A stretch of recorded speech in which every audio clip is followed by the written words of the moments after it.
तो 8 जून का पेपर है शिफ्ट 1 का TSSB का। इसका क्वेश्चन 4 देखते हैं। जनरल मैथ सेक्शन है ये।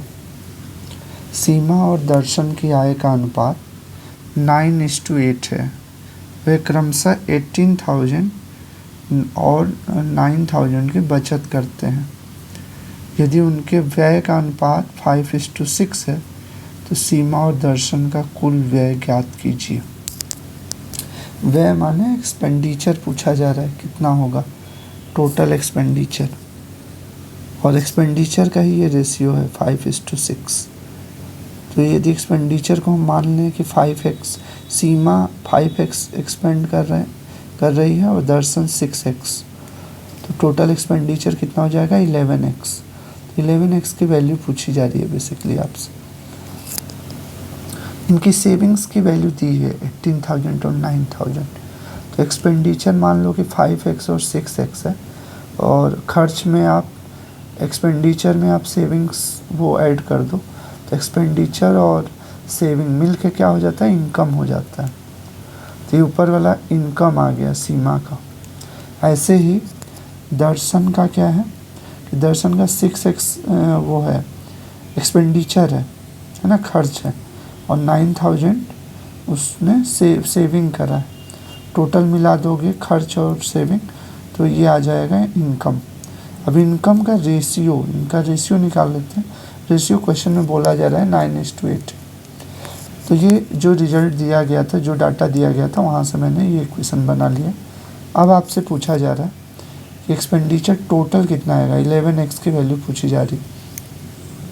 सबसे पहले यहाँ से x निकालते हैं, इसके बाद 11x निकालेंगे। आप क्रॉस मल्टीप्लाई कर लो, ये 8 इसमें 40x प्लस 18 8 जा 144,000। 9 का मल्टीप्लाई कर लो इसमें, 9 6 जा 454x प्लस 9 9 जा 81,000। इसके बाद एक साइड कर लो 40x और 54x, 14x आ गया। 81,000 माइनस कर दो, 1,44,000 में से 81,000 माइनस कर दो। ये आप देख लो 0 0 0 1 3 4 8 6 14 63,000 आ गया। ये आ गया उसकी वैल्यू 14x की है ना। अब यहाँ से आप यदि 7 से डिवाइड कर दो दोनों साइड, 2x की वैल्यू आ जाएगी। 7 से डिवाइड करोगे 63,000, 9,000 बचेगा। 2x की वैल्यू 9,000, तो x की वैल्यू 4,500। 11x पूछा गया था। 11x मतलब ये टोटल एक्सपेंडिचर पूछा गया था, कितना वो खर्च कर रहे हैं। तो रेशियो 5 और 6 दिया था। 5x और 6x माना था हम लोगों ने, ये खर्च है उन दोनों का। तो 11x हो जाएगा। 11x की वैल्यू इसमें 11 का मल्टीप्लाई कर लो, 00 लिखने के बाद 11 5 जा 55, 11 4 जा 44 प्लस 5 49, 49,500। इसमें देख लो आंसर ये 4th वाला दिया है, ये करेक्ट। नेक्स्ट क्वेश्चन रीड करते हैं। क्वेश्चन है, ये 3 आपके डेसिमल्स दिए गए हैं, रिकरिंग डेसिमल है ना, बार लगा हुआ है, इनको सॉल्व करना है। तो आप देखो इसको कई तरीके से सॉल्व कर सकते हो।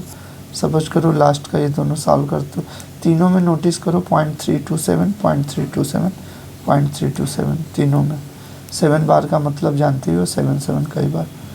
तो ये दोनों सॉल्व करोगे तो आ जाएगा -1 और वो -1:2 में ऐड कर +1 आएगा, सॉरी +1 आ जाएगा। ये इन दोनों को सॉल्व करने पे और +1 इसमें ऐड करोगे तो 2 + 1 3.327 बार हो जाएगा। इसी को आपको बताना है फ्रैक्शन में कितना होगा। फ्रैक्शन में चेंज करने के लिए पहले 7 बार के पहले कितने 2 डिजिट आए, 100 का मल्टीप्लाई कर लो। तो 100 का मल्टीप्लाई कर दोगे तो डेसिमल कहाँ चला जाएगा, यहाँ से आपके 7 बार के जस्ट बगल में आ जाएगा। इसके बाद एक और 1000x का मल्टीप्लाई कर दो तो एक 7 भी इधर आ गया डेसिमल। अब आप सब्ट्रैक्ट कर दो, पता ही होगा 900x = इसमें से इसको घटाओगे 7 बार कैंसिल हो जाएगा। 3327 ऊपर लिख दिया, 332 नीचे, 7 बार कैंसिल हो गया। 257 3 9 12, यहाँ पे 2 बचा रहेगा तो 9, यहाँ 2, तो x का वैल्यू आ गया 2995 अपॉन 900। नेक्स्ट क्वेश्चन है, मोना एक कुर्सी 800 में खरीदती है, 960 में सेल कर देती है, लाभ प्रतिशत बताइए। कितने का प्रॉफिट हुआ? 800 में खरीद के 960 में बेच दिया तो 160 का प्रॉफिट हो गया। कास्ट प्राइस पे निकाला जाता है लाभ प्रतिशत, तो 160 800 का कितना परसेंट है? तो 800 का कितना परसेंट है? 160 अपॉन 800 इंटू 100, 2 जीरो कैंसिल हो गया और 20% आ गया। ये ऑप्शन करेक्ट। 7th क्वेश्चन, एक दुकानदार किसी वस्तु का मूल्य 100 रुपये अंकित करता है, उस पर 60% की छूट देता है।